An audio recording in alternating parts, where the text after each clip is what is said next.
తెల్లతోలు పెత్తనం అనుకోవాలా, అహంకారపు ధోరణికి సాక్ష్యం అనుకోవాలా? ఎవరైతే సోరోస్ కావచ్చు, బిల్ గేట్స్ కావచ్చు, మన దేశాల్లో ఏలుబెట్టి ఏ దేశంలో ఎవడు పాలకుడు ఉండాలో డిసైడ్ చేసేటటువంటి వ్యవస్థలే కాదు, ఇక్కడ ఉన్నటువంటి ఏదో ఒక భయాల్ని సృష్టించి సంపాదించుకునేటటువంటి దృక్పథమే కాదు, వీళ్ళ వెనకాల చాలా ఉంటాయి.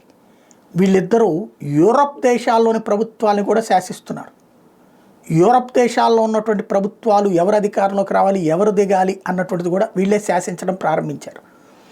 డబ్బులతో లేదా అక్కడ భావజాలిక వ్యాప్తితో వీళ్ళు చేసే పని వందలు వేల కోట్ల రూపాయలు మీడియాలో పెట్టుబడి పెట్టడం అనేది సోరోస్ చేస్తే, అదే సందర్భంలో స్వచ్ఛంద సంస్థల పేరుతో గేట్స్ ఫౌండేషన్ అనేటటువంటిది ఏ వర్గాలు ఇన్ఫ్లుయెన్స్ చేయాలో ఆయా వర్గాలు ఇన్ఫ్లుయెన్స్ చేస్తుంటుంది.